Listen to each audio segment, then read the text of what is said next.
हिन जिंदगी में अगर तोखे कामयाब थियणो आ त कामयाब थियण जा बस 3 ही उसूल आहिनि। पाण सां वाइदो, मजबूत इरादो ऐं तमाम घणी मेहनत। दोस्त, अगर तू पंहिंजी जिंदगी में कामयाब थियण चाहीं थो, जेकी भी तुझी मंजिल आहे उनखे हासिल करण चाहीं थो, उन में कामयाब थियण चाहीं थो, त उन जे लाइ तोखे पाण सां हिकु तमाम वॾो, हिकु तमाम तवील वाइदो करणो पवंदो। उन खां पोइ तोखे हिकिड़ो मजबूत इरादो करणो पवंदो। चाहे कुछ भी थी पवे, उन इरादे खे कॾहिं बि टोड़णो नाहे। उन इरादे खे मजबूत रखी उन मंजिल ते गामज़न थी वञणो आहे। ऐं तमाम घणी मेहनत।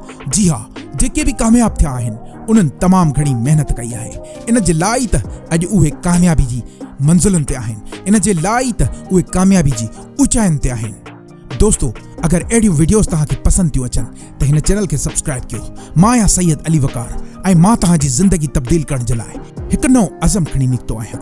चवंदा आहिनि सिखण जा काफ़ी सारा ज़रिया आहिनि, मगर सभ खां वधीक तुंहिंजो ज़मानो उस्ताद तो थी पवे। तुंहिंजो ज़मानो तोखे मार ॾेई सिखाए थो त कीअं तोखे कामयाब थियणो आहे, कीअं तोखे अॻियां वधणो आहे। इहो ज़मानो ई आहे जेको वक़्त जी तक़ाज़ाउनि खे बरक़रार रखी तोखे ॿुधाईंदो रहे थो त तोखे कीअं कामयाब थियणो आहे। तोखे धिकारे, तोखे धुतारे, तोखे ॿुधाईंदो रहे थो त तोखे कीअं कामयाब थियणो आहे। ख़बर अथई, कोई भी इंसान वॾो कमु तॾहिं कंदो आहे जॾहिं उहो नंढे कम लाइ पाण खे राज़ी करे विझे। तूं ईअं न चओ त मूंखे वॾी नौकरी कोन्हे, मां वॾो बिज़नेस कयां। न, तूं नंढे खां शुरू कर। तूं ज़ीरो खां स्टार्ट कर। पंहिंजे कामयाबी जे लाइ तोखे ज़ीरो खां स्टार्ट करणो पवंदो। जेकी भी इंसान कामयाब ॾिसी थो, इन्हनि सभिनी ज़ीरो खां स्टार्ट वरितो आहे।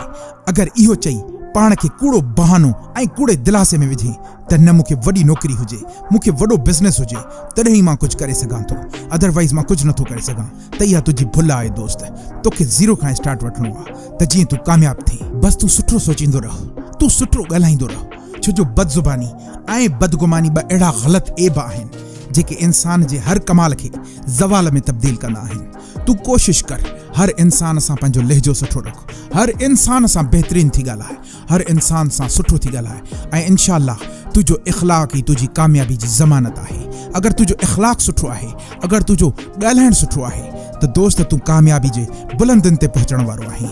इन जे लाइ पंहिंजे इख़लाक़ खे बहितर कर, इन जे लाइ पाण खे बहितर कर। इंशाअल्लाह तूं कामयाब ज़रूर थींदे। दोस्तों, मां आहियां सैयद अली वकार ऐं तव्हां ॾिसी रहिया आहियो सैयद अली वकार ऑफिशियल यूट्यूब चैनल। दोस्तों, अहिड़ियूं वीडियोस ॾिसण जे लाइ असांजो ही चैनल सब्सक्राइब कयो। इंशाअल्लाह ही चैनल तव्हांजी ज़िंदगी ज़रूर तब्दील कंदो। मुंहिंजूं तमाम नेक तमन्नाऊं ऐं दुआऊं तव्हां सां गॾु आहिनि।